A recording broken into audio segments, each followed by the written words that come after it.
Bismillahirrahmanirrahim. Assalamualaikum warahmatullahi wabarakatuh.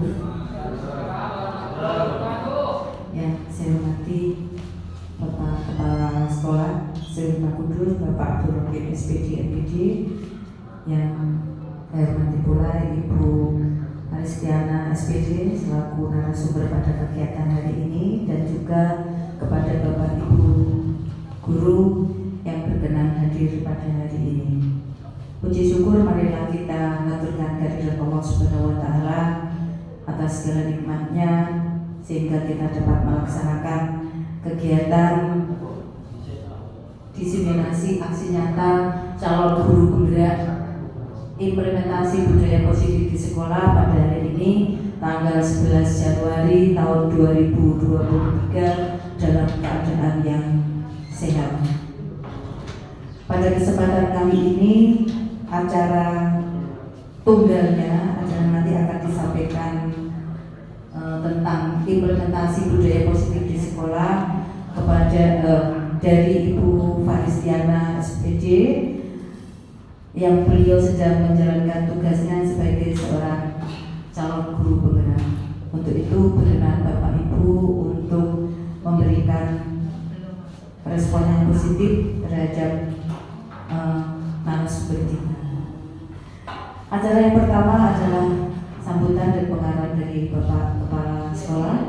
Kepada beliau dipersilakan. Assalamualaikum warahmatullahi wabarakatuh. Yang saya hormati, yang saya banggakan narasumber diseminasi aksi nyata CGP bekerja sama dengan komunitas belajar berkasa. Ini kita aktifkan ya. Bu Faristiana SPD, Bapak Ibu sekalian, kemudian sebelum putus yang saya hormati dan saya banggakan, syukur alhamdulillah hari ini kita diberi kenikmatan yang luar biasa berupa kesehatan dan kesempatan sehingga kita bisa berkumpul di sini, kita bisa belajar bersama demi mencerdaskan anak bangsa. Jadi apapun yang kita lakukan itu tujuan akhirnya muaranya adalah untuk anak kita. Itu yang perlu dicatat. Jadi Bapak Ibu, mari mindsetnya kita bersama bahwa apapun yang kita lakukan semuanya demi anak kita. Bapak Ibu yang saya hormati, hari ini kita akan belajar bersama, diskusi bersama CGP. Ini dalam rangka mengimplementasikan aksi nyata apa yang telah didapatkan, dan saya yakin andai kata semua guru itu mendapatkan hal yang sama dari pendidikan guru bergerak, saya yakin pendidikan di Indonesia akan luar biasa. Tapi karena yang berkesempatan hanya beberapa, maka inilah saatnya mengimbaskan apa yang didapatkan dan nantinya memang untuk anak kita. Bapak Ibu yang sudah mengerti, ini ada kalimat implementasi budaya positif. Budaya, jadi biasanya segala sesuatu itu kadang harus dipaksa, sehingga yang menerima kadang terpaksa, tapi lama-kelamaan akan terbiasa dan terakhir akan membudaya. Itu yang akan kita inginkan, sesuatu yang positif akan membudaya di sini. Nah, nanti akan dijelaskan dan akan belajar bersama tentang budaya positif apa yang bisa dikembangkan. Ya Bapak Ibu, ilmu itu selalu berkembang, zaman juga selalu berkembang, anak didik kita juga selalu berkembang, maka kita harus menyesuaikan dan kita akan selalu berpikiran positif terhadap apapun, terutama berpikiran positif terhadap, kalau saya ya selalu berpikiran positif terhadap Bapak Ibu semuanya. Apapun yang Bapak Ibu lakukan, saya selalu berpikir positif. Ini mesti dalam rangka. Begitu juga dengan Bapak Ibu guru, harus berpikiran positif terhadap kita, harus tahu persis apa yang dibutuhkan oleh anak, baik itu di kelas maupun di luar kelas. Dan kita tahu bahwa anak-anak sekolah itu adalah rumah keduanya. Ini kita sudah mulai melihat keasikan anak-anak yang setuju.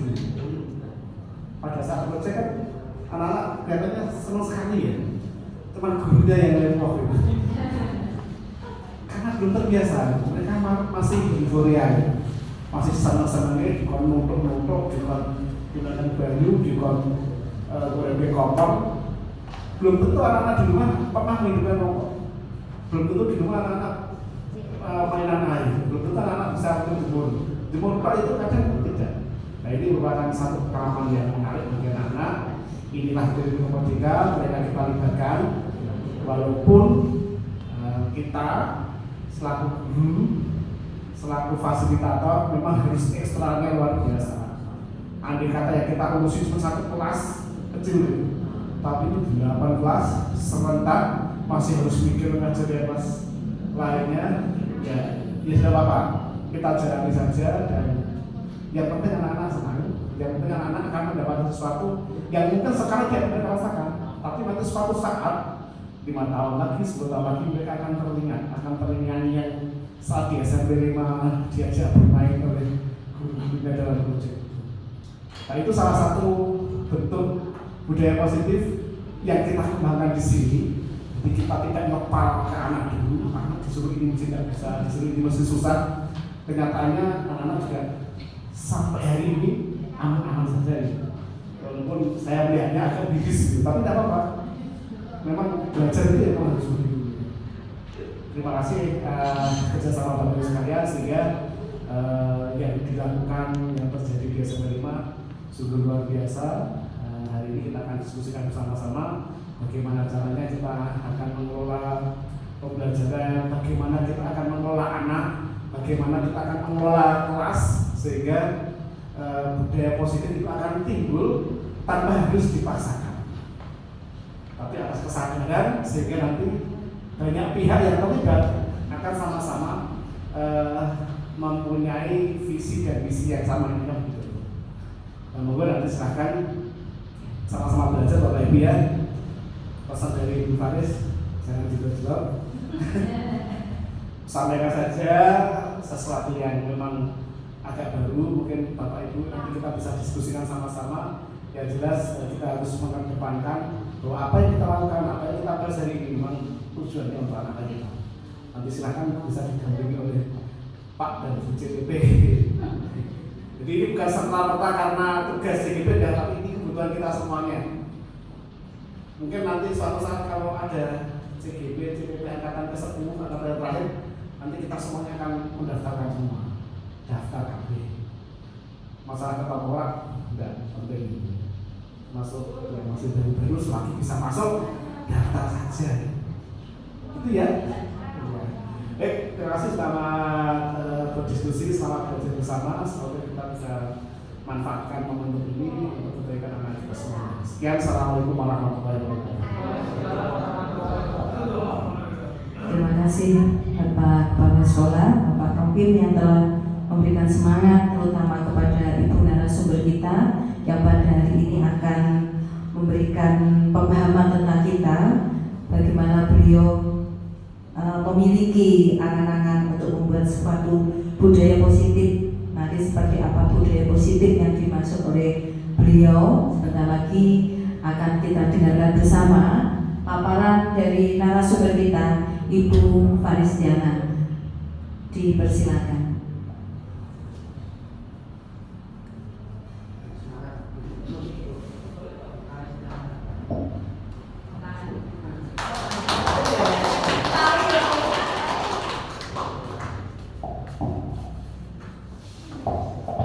Assalamualaikum warahmatullahi wabarakatuh.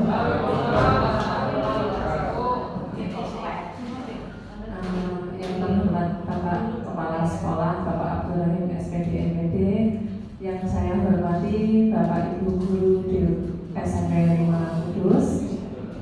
Alhamdulillah pada siang hari ini kita dapat berkumpul bersama dalam suasana yang bahagia, sehat walafiat pada kegiatan diseminasi aksi nyata calon guru penggerak bersama dengan komunitas Bangsa SMP 5 Kudus implementasi budaya positif di sekolah. Berikutnya saya ucapkan banyak terima kasih kepada Bapak Ibu Guru yang telah hadir. Kemudian untuk kegiatan ini ya, kami selaku calon guru penggerak mendapatkan tugas pada modul 1.4 budaya positif ya.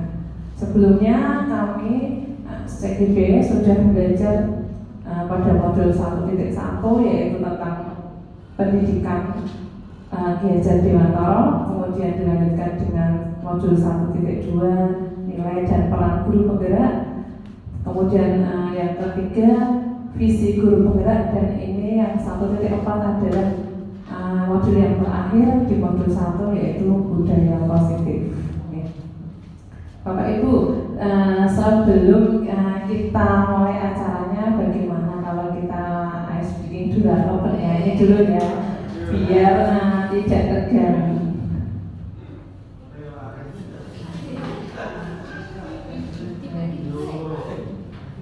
Pada kesempatan ini saya juga mengajak Bapak Ibu guru ya.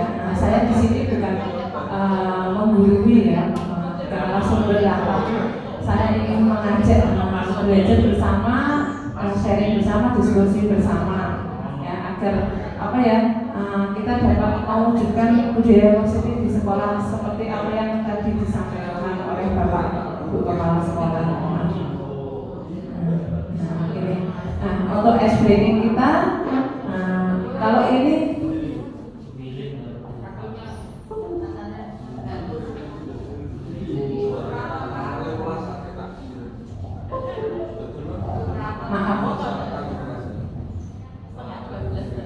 kalau yang ini Bapak Ibu guru pasti sudah bisa semua ya. Judulnya adalah Guru Hebat. Kalau kau guru hebat tepuk tangan. Kalau kau guru hebat tepuk tangan. Kalau kau guru hebat, mari kita lakukanlah tepuk tangan. Berikutnya, kalau kau guru hebat bersiola. Kalau kau guru hebat bersiola. Kalau kau guru hebat, mari kita lakukanlah bersiola. Kalau kau guru hebat bilang hore, hore. Kalau kau guru hebat bilang hore, hore. Kalau kau guru hebat, mari kita lakukanlah bilang hore, hore. Kalau kau guru hebat, lakukan semua.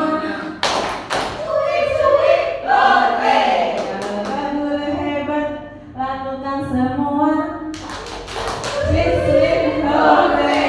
kalau kau guru hebat, mari kita lakukanlah semuanya.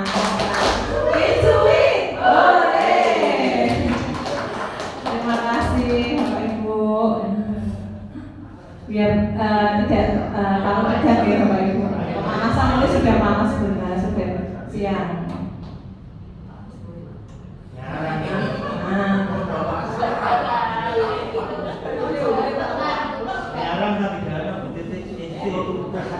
Bapak Ibu, ini adalah materi di modul budaya positif ya.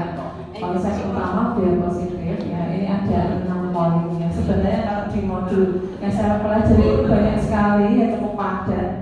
Juga tugas-tugasnya juga padat ya. Ini termasuk modul yang paling banyak materinya dan juga tugasnya.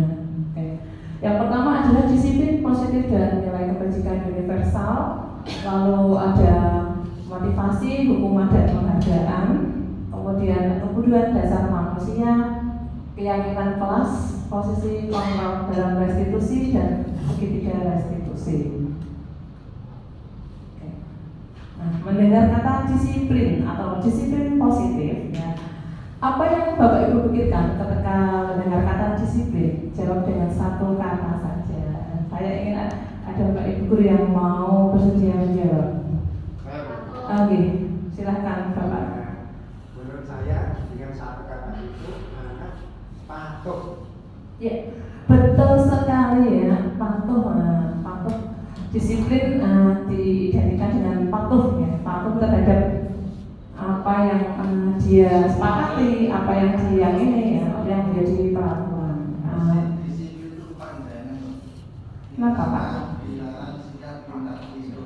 Apa itu ya Pak? Nah itu Pak dilarang sikap itu Pak ya. Nah, sehingga harus patuh berarti. Selain kata patuh, apa lagi ya? Nah, ya betul sekali ya. Guru bahasa Indonesia pasti banyak perbedaan katanya taat. Lalu ada lagi yang berkaitan dengan responsible, very good, ya. Bertanggung jawab. Lainnya mungkin ada satu lagi? Iya betul sekali, bukan sih ya, tertib ya. Nah, iya tertib dari patuh, taat, responsible dan tertib ya tadi. Nah, disiplin dimaknai ya sebagai sesuatu yang dilakukan pada orang lain untuk mendapatkan kepatuhan ya. Tetapi ya kita sering cenderung ya, ini menghubungkan disiplin itu dengan ketidaknyamanan ya. Karena disiplin itu kan tidak mudah dilakukan ya. Harus ada usaha ya. Nah, itu yang membuat tidak nyaman.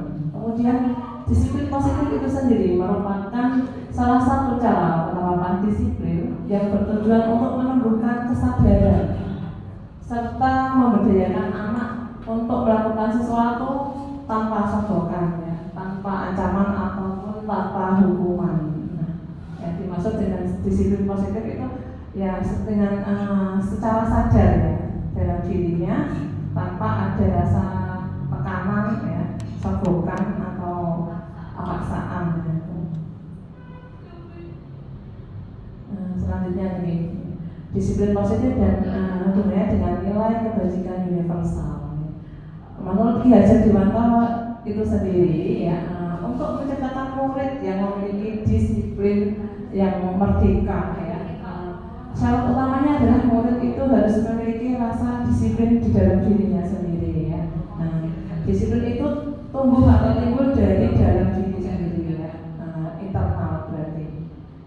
Kemudian disiplin diri itu merupakan cara kita mengontrol diri ya, dan bagaimana menguasai diri untuk memilih tindakan ya, yang mengacu pada nilai-nilai yang kita hargai, kita yakini agar tercipta tujuan mulia yang diinginkan ya, serta mampu bertanggung jawab atas apa yang dilakukan ya, yang diambil berdasarkan pada nilai-nilai kebajikan universal.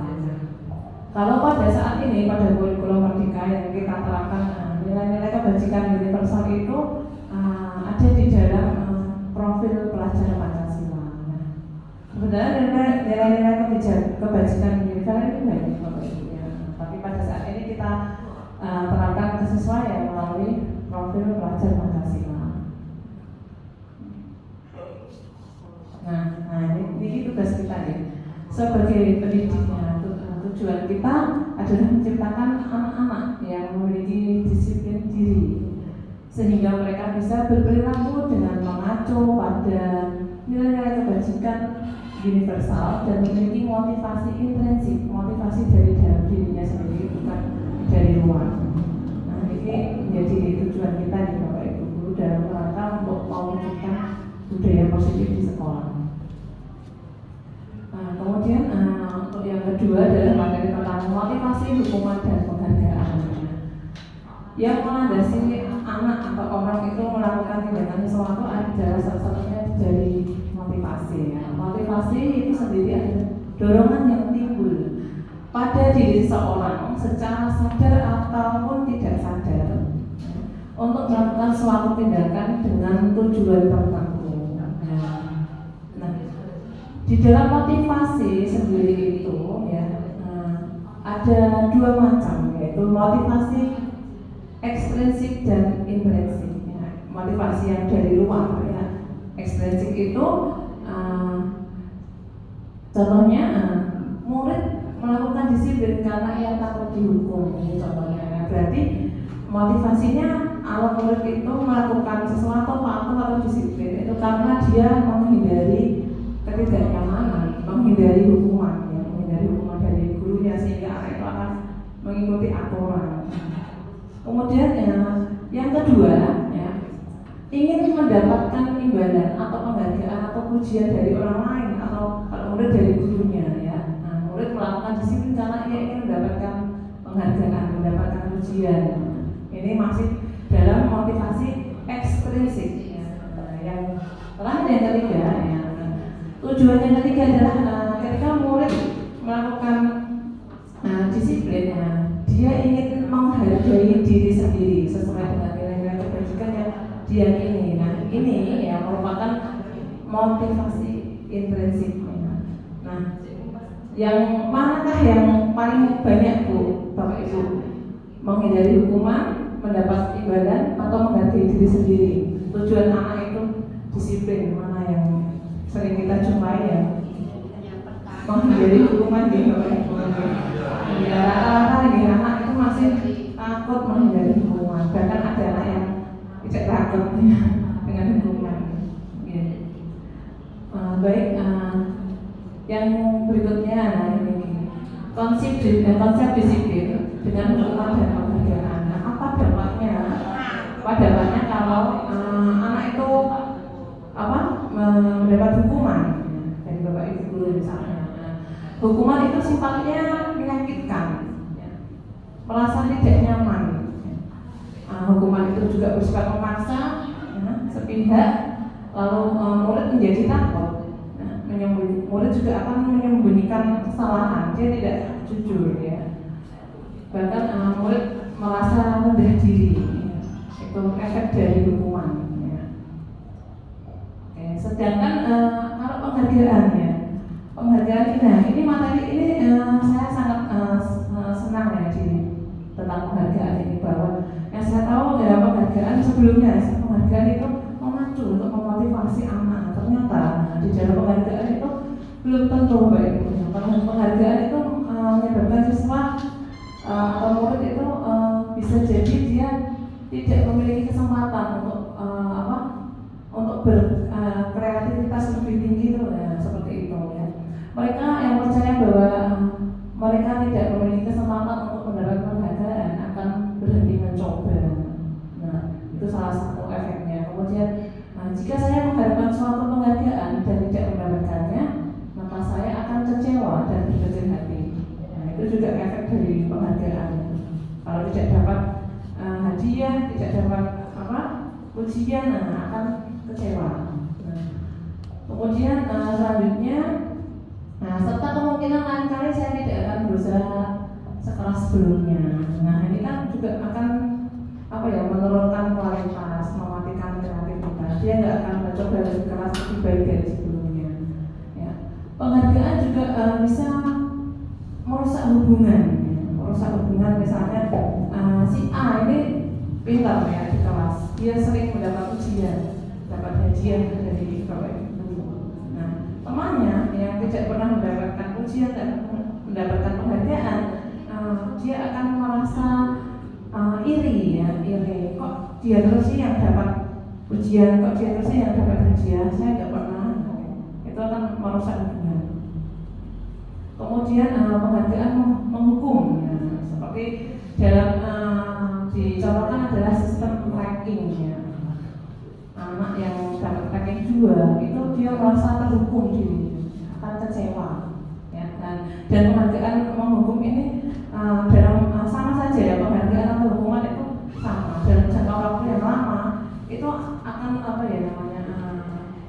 dikendalikan, kan? Dia merasa dikendalikan, jadi tidak nyaman rasanya, seperti kalau dihukum tidak nyaman, ya. Yang terakhir adalah memiliki efek candu, tidak termotivasi tanpa penghargaan.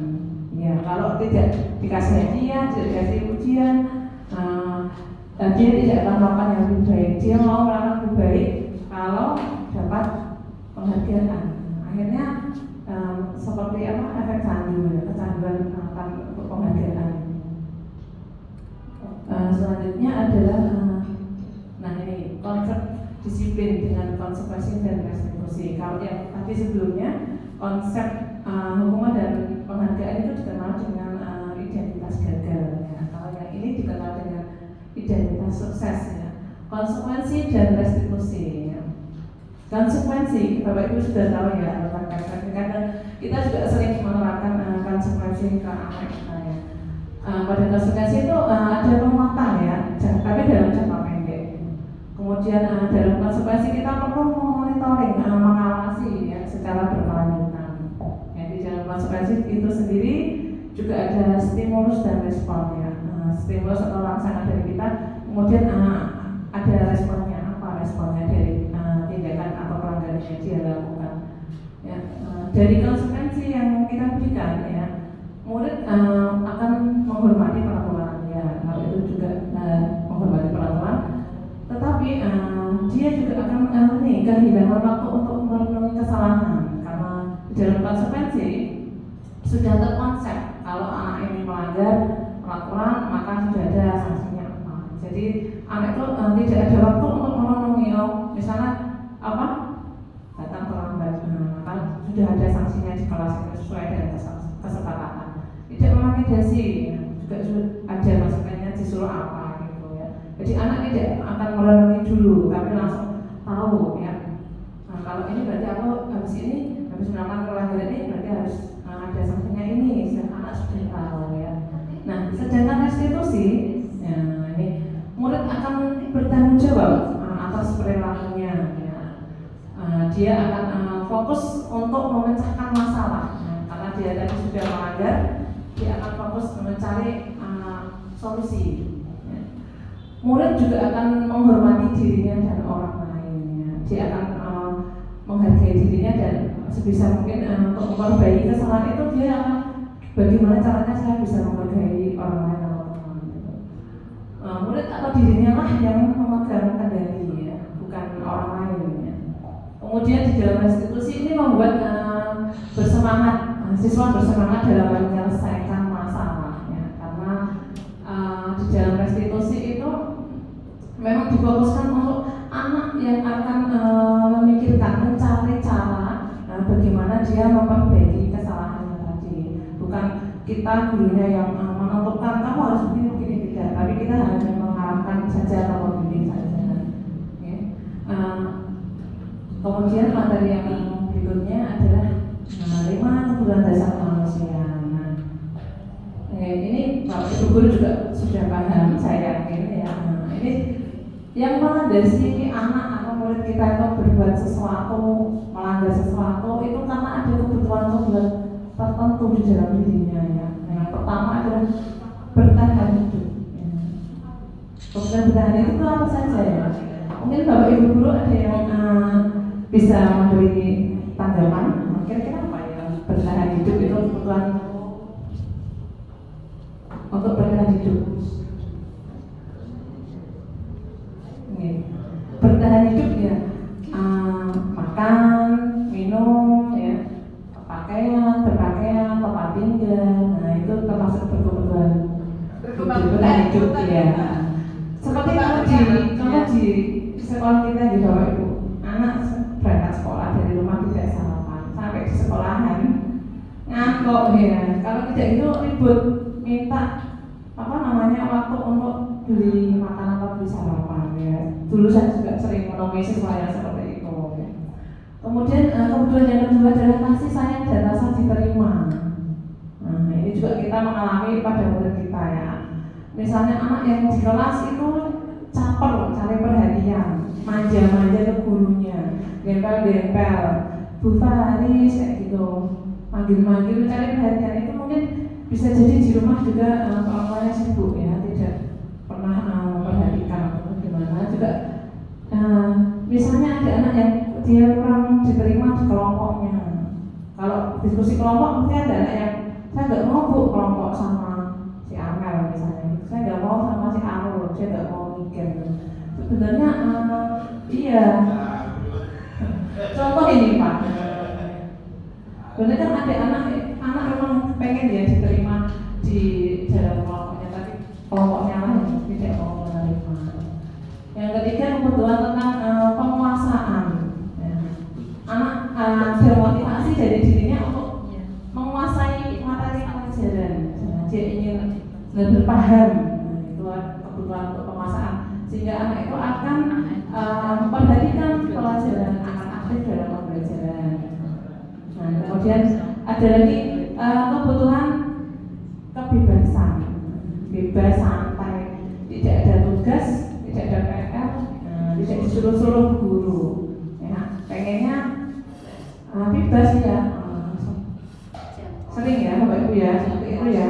Disuruh nulis nggak mau, kerjakan PR lagi, duduk aja tuh nggak mau. Nonton nggak mau ya, apalagi mendengarkan itu ya. Pengennya bebas. Saya sendiri mengalami di kelas saya atau gitu. Bu, main-main lagi. Itu dia juga pengen bebas, sekaligus kebutuhan akan kesenangan ya. Pengen di kelas itu senang-senang kok, ya. Tidak mau menerima tugas atau tanggung jawab. Bermain-main, membawa mainan ke sekolah. Kita sering gitu, karena kita sendiri sudah bakal meminta mainan itu. Jadi ya merampas. Mungkin di rumah tidak ada waktu untuk bermain atau bagaimana. Sehingga di sekolah dibawa mainan itu senang-senang.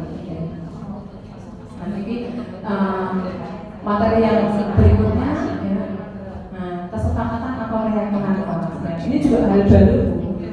Saya tuh dulunya artinya itu kesepakatan kelas. Ternyata di dalam budaya positif itu perlu adanya keyakinan kelas. Mengapa keyakinan kelas? Mengapa tidak peraturan kelas saja? Nah, kalau Bapak Ibu bagaimana menurut Bapak Ibu? Kenapa kok perlu ada keyakinan kelas, tidak peraturan kelas? Adakah yang bersedia menanggapi? Oh iya, terima kasih Bu Dini. Mau ya? Kalau menurut saya, keyakinan itu berarti tumbuh dari dalam diri anak itu sendiri. Iya, terus. Iya. Tapi kalau peraturan itu motivasi dari luar, jadi mengharuskan dia. Iya. Jadi ada dorongan tapi dari luar. Dari luar. Ya, seperti ini kan. Iya. Berarti kalau peraturan itu tidak tumbuh dari dalam diri dia. Iya, tidak. Iya. Apa yang disampaikan Bu Yuni betul ya Bapak Ibu. Kalau peraturan dia kan hanya sekedar mengikuti peraturan, yang dia ikuti peraturan yang dibuat orang lain, tidak apa yang berdasarkan yang diyakininya, kesadaran sendiri, tidak ya. Nah, pada keyakinan kelas ini ya, insya Allah sebenarnya saya mau mempraktekkan Bu, membuat keyakinan kelas bersama anak saya kelas 7G, tapi karena di minggu pertama itu sudah langsung project ya, jadi saya untuk mencari waktu belum, mungkin besok pagi atau hari Sabtu kalau pas ada jam saya akan bersama dengan murid ya membuat keyakinan kelas. Nah ini ya, kita sebut sebagai suatu keyakinan karena di dalam keyakinan itu ada nilai-nilai kebajikan universal yang disepakati dan diyakini bersama secara tersirat atau tersurat, lepas dari latar belakang suku, agama, bahasa dan sebagainya. Sebenarnya kesepakatan dan keyakinan kelas itu sama, tapi untuk keyakinan kelas itu lebih cenderung dia menonjolkan, mengutamakan nilai-nilai yang ada yang diyakini secara bersama-sama. Kan sama-sama sepakat Bapak Ibu, kita membuatnya itu bersama murid. Tidak kita buat sendiri. Kalau kita buat sendiri ya bukan kesepakatan. Nah, ini keyakinan kelas. Ada panduan menyusun kesepakatan atau keyakinan kelas. Ya. Saya mengharapkan Bapak Ibu wali kelas ya, terutama bisa menerapkan ini ya di kelasnya masing-masing ya, membuat keyakinan kelas. Ya. Terutama untuk kelas 7 ya. Kelas 7 kan kemarin proyek sebelum mulai pelajaran yang umum ya. Panduan menyusun keyakinan kelas ya. Yang pertama adalah kita menanyakan pendapat murid ya. Lewat individu kelompok atau survei ya. Kita menanyakan harapan mereka ininya kelas ini tuh seperti apa ya, tentang guru-gurunya yang diharapkan bagaimana ya, muridnya, teman-temannya itu seperti apa. Nah, lalu diskusikan bagaimana mencapai impian kelas tersebut ya, di dalam kelas ya. Kumpulkan ide atau pendapat mereka. Mereka kita kasih apa ya? Mereka kita kasih kertas ya. Kita kumpulkan ide-ide mereka inginnya seperti apa. Kemudian setelah itu terkumpul kita baru membuat kesimpulan atau ide dari anak tersebutnya.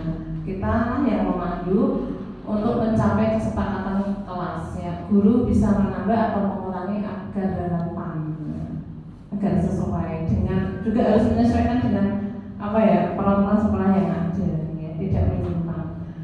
Kita dalam membuat keyakinan kelas ini gunakan kata-kata yang positif. Kita menggunakan kalimat positif ya, tidak menggunakan kalimat yang negatif. Kalau biasanya kan kita juga pernah buat kesepakatan kelas dilarang dilarang itu. Nah, sampai kita hindari kata itu, kita ganti dengan kalimat positif. Lalu kemudian kita membuat poster atau tabel yang akan dipajang di kelas. Nah, sebenarnya ini juga tugas saya Bapak Ibu untuk membuat poster keyakinan kelas, karena waktu dulu pas masih dalam pembelajaran itu anak-anak sudah tes ya, jadi tidak bisa.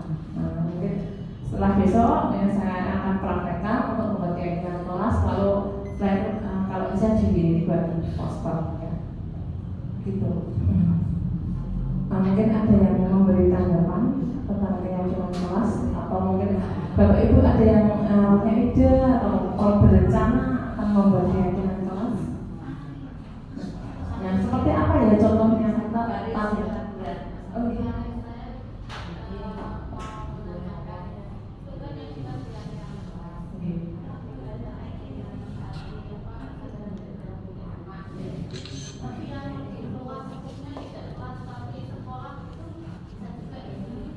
Bisa, oke, bisa.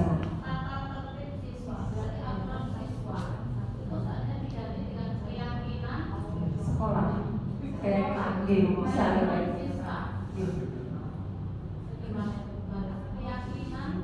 Sekolah SMP 5 tentang apa? Kalau itu ya kita buatnya keyakinan sekolah. Oke, kan ada di sini kalau nggak keyakinan kelas ya, keyakinan sekolah ya, seperti yang ini SMP 5.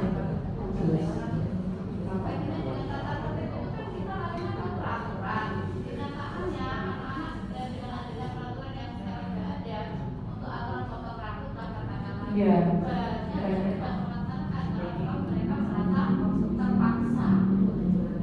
Iya.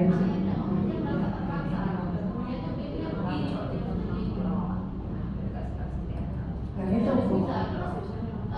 Berarti lepas dari dunia pendidikan yang kembali di sekolah, di mana sana kan ada peraturan terkait itu kalau bagaimana? Sebenarnya peraturan kan mendisiplinkan ya Bu, memaksa memang dari awalnya memang memaksa ya. Seperti tadi yang disampaikan oleh Pak Wahid awalnya itu terpaksa, kita rasanya memang terpaksa, tapi lama-lama akan terbiasa karena dengan kita menerapkan itu lambat laun kita akan menyadari apa ya manfaatnya, nilai-nilainya kita rasakan itu. Kalau sudah kita rasakan, nah itu kita sudah kena di dalam diri kita. Dalam diri kita motivasi internal seperti itu. Memang awalnya ya nggak enak, tidak nyaman. Nah, yang kita akan keluarkan ya ini Bu, keyakinan kelas itu nanti di anak di kelas. Jadi anak itu yang menciptakan sendiri yang dia yakini nilai-nilainya itu yang baik, yang positif, bukan nilai yang negatif. Gitu. Memang sebaiknya ada keyakinan kelas atau sekolah gitu. Ini kan tidak saya garis miring sekolah. Sebenarnya ada keyakinan kelas atau sekolah. Terima kasih Bu Ratna. Nah itu memang asing ya Pak. Saya sendiri mempelajari modul ini. Oh iya. Yang kita tahu, yang kita tahu ya peraturan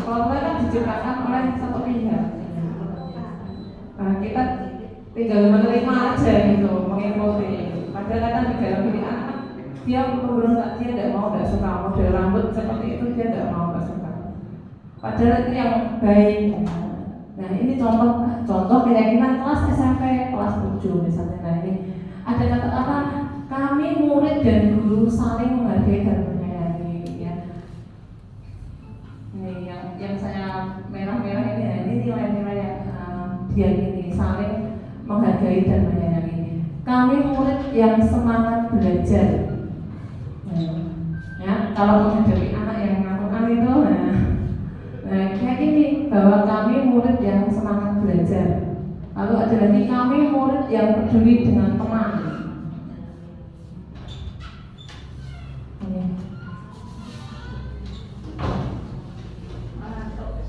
Ngetes gitu Bapak Ibu ya. Nah,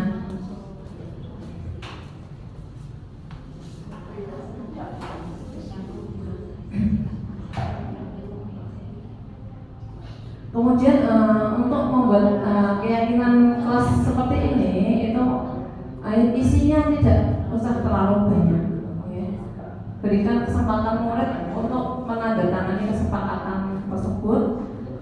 Kita lakukan refleksi secara berkala. Jadi ada semacam refleksinya ya Bapak Ibu. Apakah ini masih relevan ya kesepakatan ini, keyakinan ini, ataukah ada yang perlu diganti? Seperti ini. Nah, di dalamnya keyakinan kelas ini ada nilai-nilai kebajikan ya. Saling menghargai, saling menyayangi, semangat, peduli, bertanggung jawab.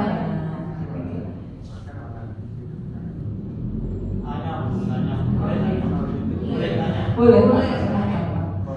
Keyakinan yang sudah disepakati bersama itu akhirnya kan jadi peraturan juga.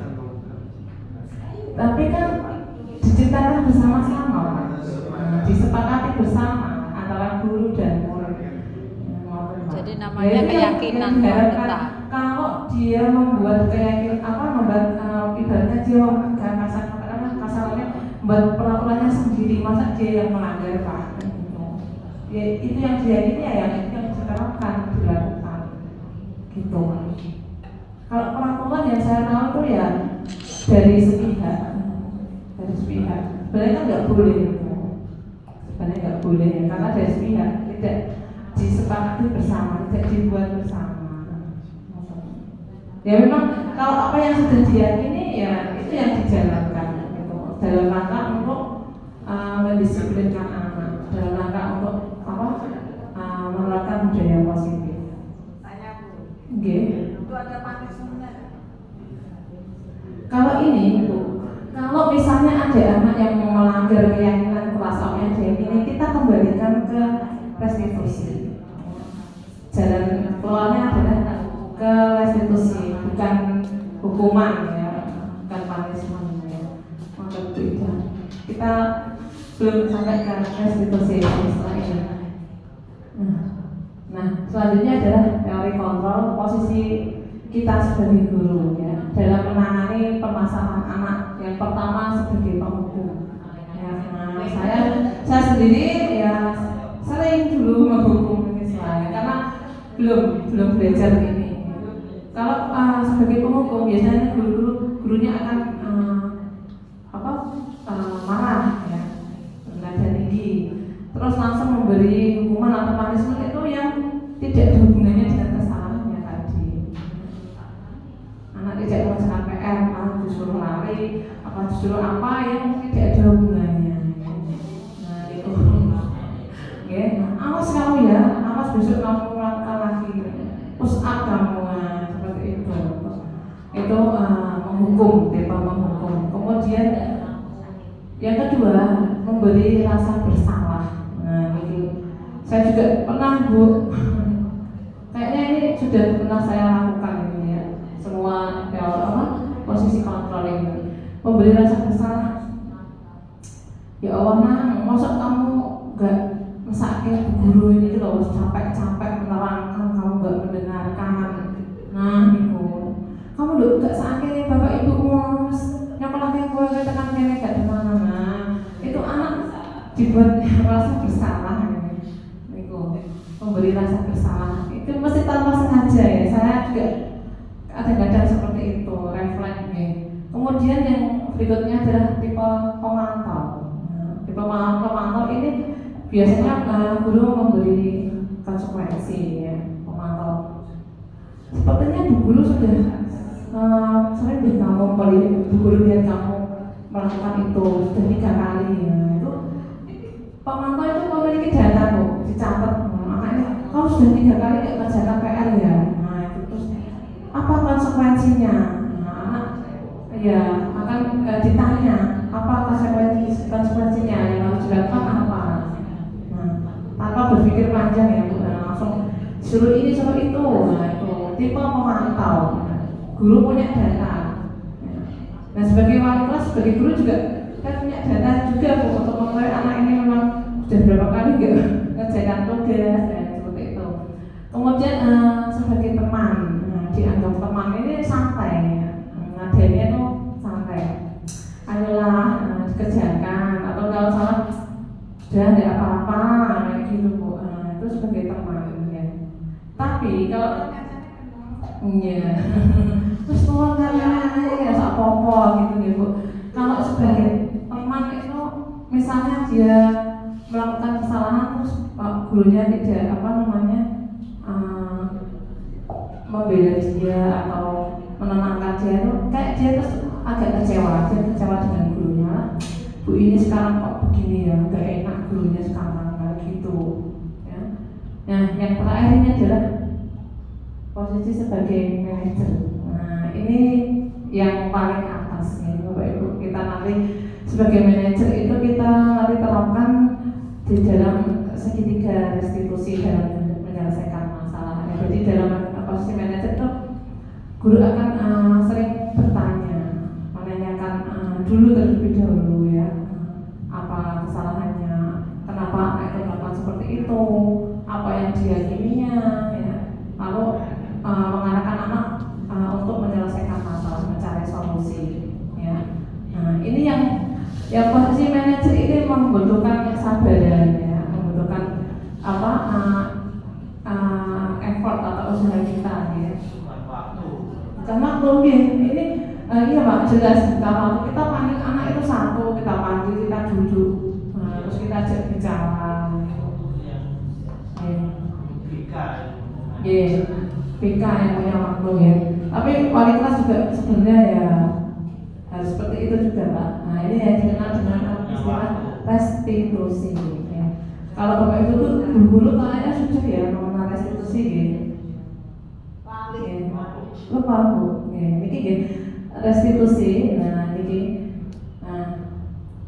segitiga restitusi ya, atau proses menciptakan kondisi bagi murid untuk memperbaiki kesalahannya sehingga karakter mereka akan lebih kuat. Nah, apabila mereka itu kembali pada kelompoknya, itu segitiga restitusi. Dengan menerapkan segitiga restitusi diharapkan mampu meningkatkan motivasi murid untuk lebih baik ke depannya, dan motivasi tersebut muncul dari dalam diri, bukan karena faktor takut maupun mengharapkan imbalan. Nah, di dalam restitusi ini ya ada 3 sisi ya, seperti yang digambar itu segitiga restitusi. Yang pertama, langkah yang pertama itu kita menstabilkan identitas. Yang kedua, validasi tindakan yang salah, dan yang ketiga menanyakan keyakinan. Saya yakin Bapak Ibu, sudah pernah melakukan 3 langkah segitiga restitusi ini, cuma tidak tahu istilahnya gitu, atau mungkin 2 sisi atau 2 langkah saja. Nah, ini langkah-langkahnya. Di dalam segitiga restitusi yang pertama menstabilkan identitas ya. Kita sebagai guru, kita panggil anak yang bersalah tersebut ya, kita beri tanggapan dulu ya. Terus ditenangkan dulu ya, bahwa berbuat salah itu hal yang wajar, manusiawi ya. Tidak ada manusia yang sempurna. Kemudian guru juga pernah melakukan kesalahan ya, seperti itu. Nah, kita bisa menyelesaikan ini. Itu di awal. Kemudian dilanjutkan dengan validasi tindakan yang salah. Padahal kamu tuh bisa melakukan yang lebih buruk dari ini. Ya. Kamu pasti punya alasan mengapa melakukan hal itu. Ya. Kamu patut bangga pada dirimu sendiri karena kamu telah melindungi sesuatu. Nah itu kalimat-kalimat yang bisa digunakan ya. Kemudian kamu boleh mempertahankan sikap itu, tapi kamu harus menambahkan sikap yang baru. Nah seperti itu ya Bu. Di langkah kedua, validasi tindakan yang salah. Kemudian yang terakhir ini menanyakan keyakinan. Ya.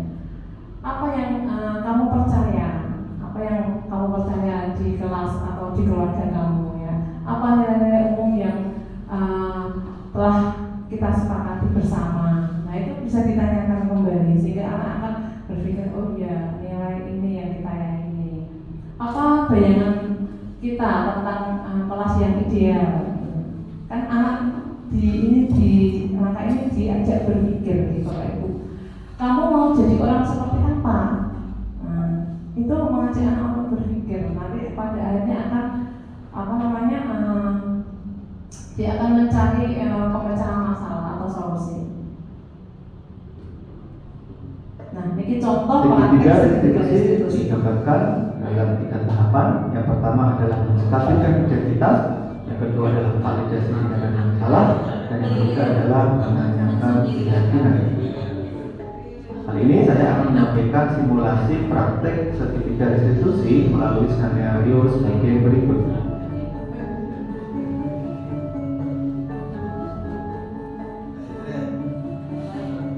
Ini kasusnya Egi sering datang terlambat di kelas. Egi juga sering mengantuk, tidak fokus, dan tidak mengerjakan tugas. Bagaimana praktik sertifikat restitusi pada masalah tersebut? Silakan simak video berikut ini.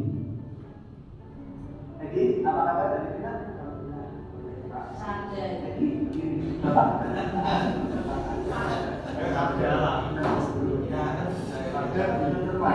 Berarti sabda perlu direstitusi. Sabda wis apik lho ya. Nah iku sabda wis apik lho.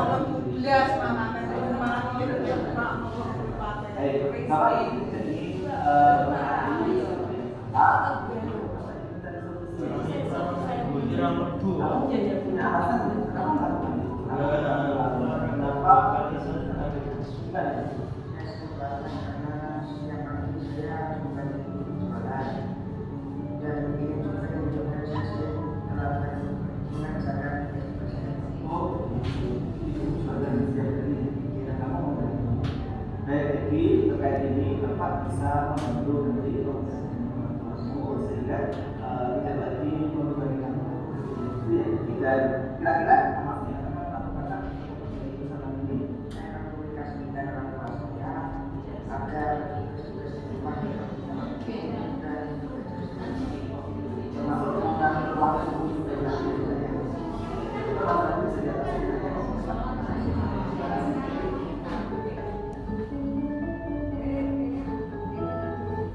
awalnya kita dipanggil dulu. Saya kira tidak dulu sebenarnya ternyata tidak.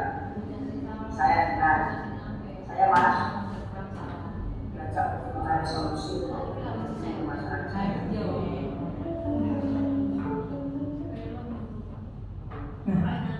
Bagaimana Bapak Ibu setelah melihat tayangan video tersebut? Tidak semua anak gitu Bapak Ibu bisa menyelesaikan seperti ini gitu. Kadang diajak komunikasi aja susah. Tapi Bu Ratna kan udah pernah ya Bu. Ya itu bisa dipanggil ya tidak mau Bu. Tapi Itu kan kita salah. perlu menerapkan ini Pak. Tahu Biar kalau anak salah. itu bisa berpikir memenuhi kesalahannya, mencari solusi atau memperbaiki. Kalau kita hanya menghukum, anak itu tidak akan berpikir mencari solusinya. Dia nanti akan malah memberontak. Dia berberan, malah dia akan bedal. Memberontak.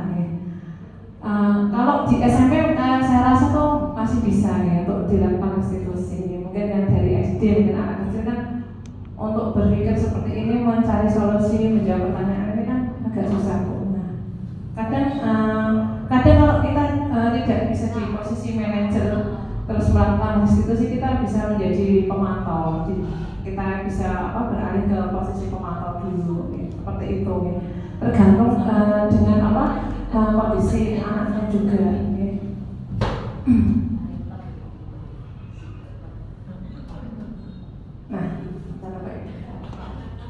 Nah, ini saya ada kasus ya. Kasus ini pergi ke kantin ketika bel masuk berbunyi. Ini contoh kasus saja. Jam istirahat sekolah hampir habis, tapi Randy yang masih merasa kelaparan ingin ke kantin lagi. Akhirnya ia mengajak Rafa dan Noval untuk pergi menuju kantin. Teman sekelas yang mengetahuinya sudah melarang karena bel masuk sudah berbunyi. Namun Randy bersama Rafa dan Noval masih nekat menuju ke kantin sekolah. Akhirnya mereka terlambat masuk di pelajaran matematika yang diampu oleh Bu Aminah. Nah, contohnya, bagaimana Bapak Ibu dalam menerapkan segitiga restitusi pada kasus di atas? Pada kesempatan ini, adakah Bapak Ibu yang bersedia untuk menerapkan segitiga restitusi? Ada yang menjadi guru dan ada yang menjadi murid. Kira-kira ada yang bersedia? Jadi Randy, Pak Aida ini jadi Randy. Assalamualaikum.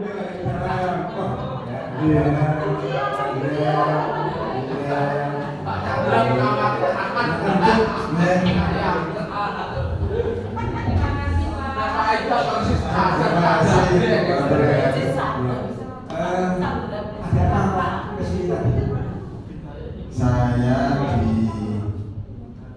dipanggil Bu Aminah, akhirnya tadi di kantin sekolah, waktu bel sudah masuk, tapi saya tetap makan di situ. Makan, lapar sekali. Bertiga tadi? Iya, bertiga. Iya. Dia tidak mengajak siapa? Oh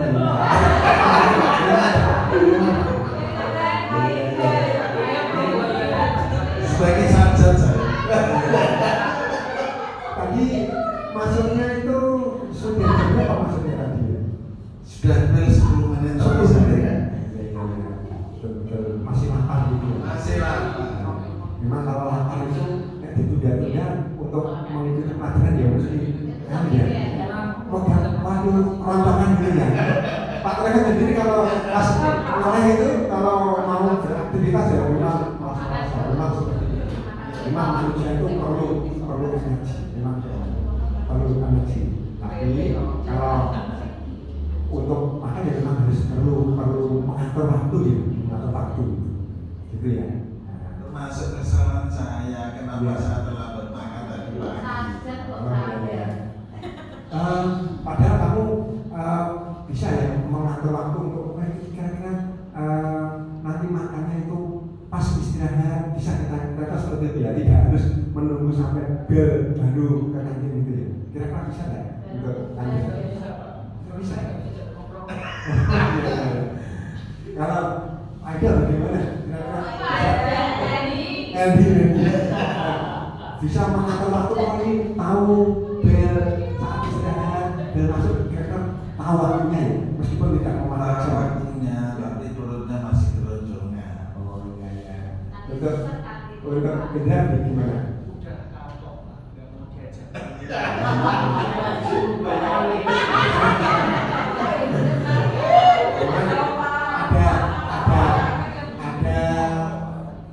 Pengaturan waktu itu penting sekali karena kenapa? Kalau anaknya sendiri nanti pelajaran akan kacau juga, ya kan? Perut juga perlu diisi, kemudian pelajaran juga perlu kami ikuti sehingga semuanya bisa berjalan dengan lancar. Nanti kalau kamu sendiri ya mungkin malah agak dulu semuanya. Tujuan utama sekolah kan juga untuk mencari ilmu. Gitu ya. Kira-kira untuk berikutnya ketika kamu lapar apa yang kamu lakukan untuk bisa ke kantin caranya bagaimana? Saya pagi-pagi harus sudah makan, dari rumah sudah makan. Saya coba makan pagi, tapi pagi itu karena saya bangun kesiangan sehingga tidak makan pagi. Wah, bagus sekali. Kalau Indra gimana?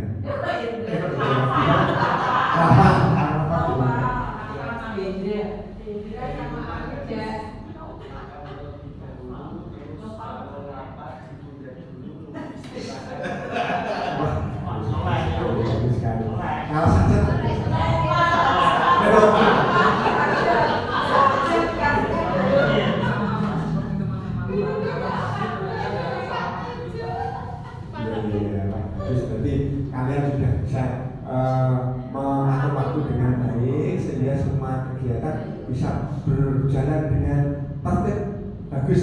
Insya Allah dengan mengatur waktu seperti itu nanti kamu bisa menjadi anak yang juga. Terima kasih ya. Jadi untuk kedepannya semoga bisa menjadi anak yang cerdas dan bermartabat. Terima kasih. Silakan untuk saudara lagi.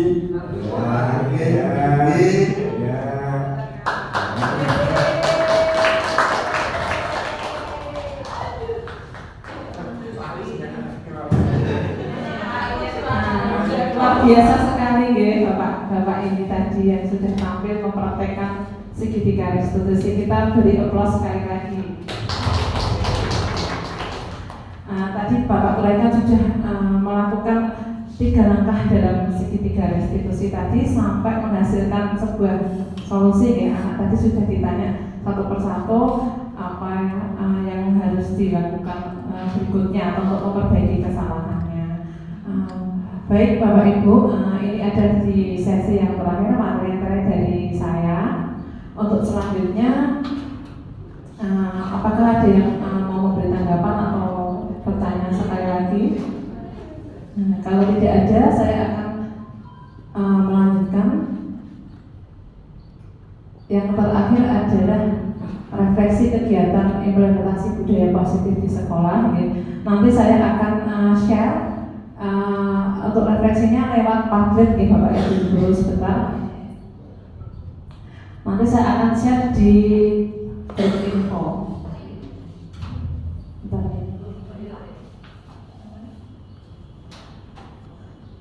Bapak Ibu mengisi refleksi kegiatan hari ini lewat link Padlet yang akan saya bagikan di grup info.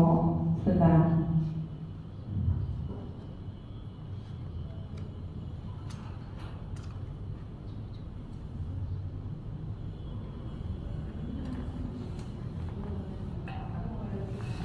Monggo Bapak Ibu bisa diklik ya link Padlet.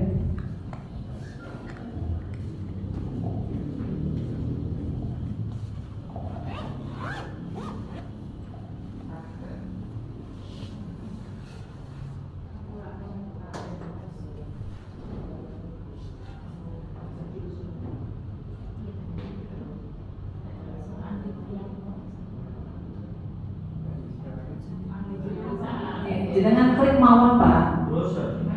Nanti ada tanda plus di bawah itu, di bawah kanan ada tanda plus dengan klik. Nggak ada. Ada di bawah bawah. Oke. Yang tutupi. Ada tanda plusnya. Plus. Subjek.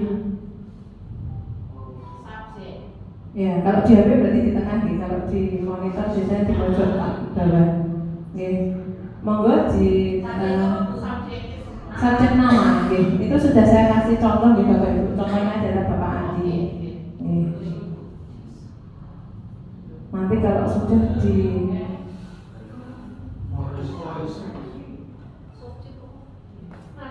nama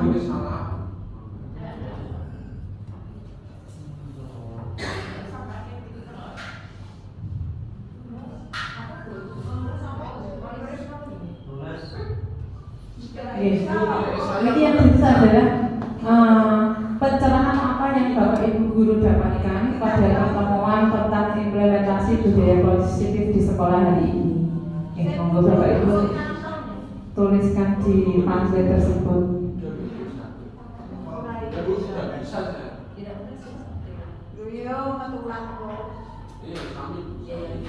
Ini Bapak Tulekan sudah masuk ya. Bisa.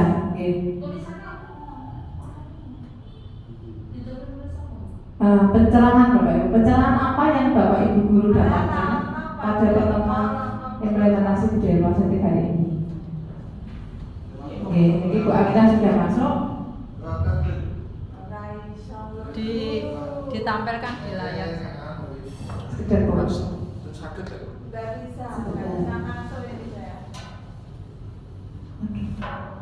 Metu ulang aja. Lewat WA. Terjadi kesalahan. Gak bisa gitu langsung. Coba musur Pak menurut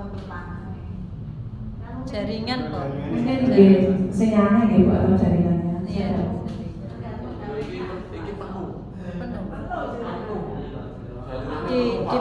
Dipilih plus itu Pak. Plus. Pilih tanda plus. Tuh, terus pilih plus bawah.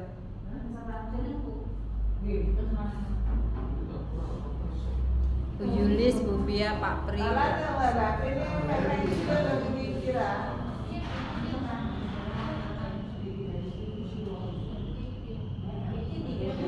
Udah menonton lagi.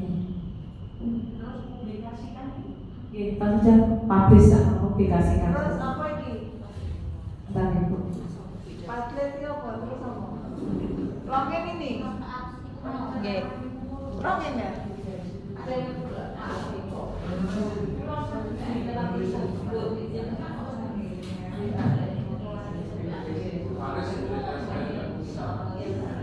Kalau nggak bisa tidak apa-apa. Ini sudah ada beberapa yang masuk.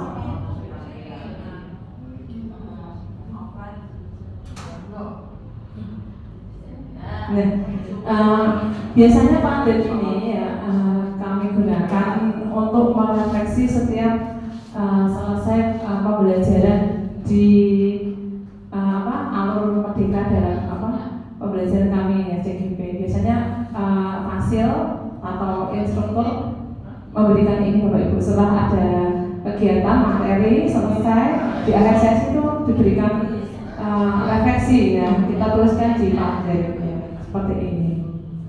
Nah ini juga bisa kita gunakan ke murid kita ya, setelah pembelajaran selesai kita berikan refleksi lewat pandet ini ya. Nanti dan ini juga bisa disetting untuk tidak bisa dilihat orang lain. Ini saya juga baru belajar Bu. Teman saya sendiri juga sudah ada yang mempraktekkan di kelas. Nanti mungkin semester 2 ini saya akan mulai menerapkan penggunaan tablet ini untuk kegiatan refleksi. Sebenarnya ada beberapa macam ya.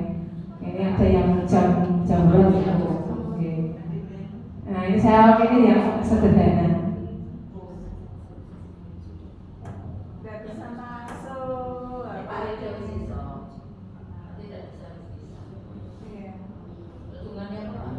Ya, bagaimana?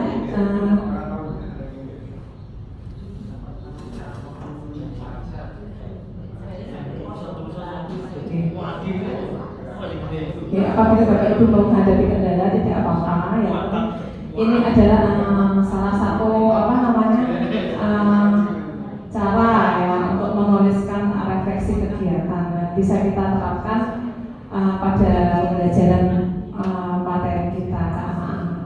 Bapak Ibu, kalau nanti yang mau bertanya-tanya lain lagi bisa di lain waktu ya. Saya juga sama baru belajar. Saya dan Bu Irin sering belajar bersama berkolaborasi. Saya akhiri sesi ini selaku pembawa materi. Saya Paristiana, calon guru penggerak angkatan 7. Pertama, mengucapkan banyak terima kasih atas atensi Bapak Ibu guru semua, ya, atas dukungan Bapak Ibu guru semua. Tanpa Bapak Ibu guru saya tidak bisa melaksanakan tugas dengan baik. Ya. Selanjutnya saya ingin menyampaikan bahwa saya mau ingin mengajak Bapak Ibu guru untuk menerapkan budaya positif ya. Dan juga restitusi ini ke anak didik kita dalam menyelesaikan masalah. Yang terakhir, saya mohon maaf yang sebesar-besarnya apabila dalam penyampaian saya ada tutur kata yang kurang berkenan kepada Bapak Ibu semua, ada kesalahan, saya mohon mohon dimaafkan yang sebesar-besarnya. Sekian dari saya, terima kasih. Ya. Assalamualaikum warahmatullahi wabarakatuh.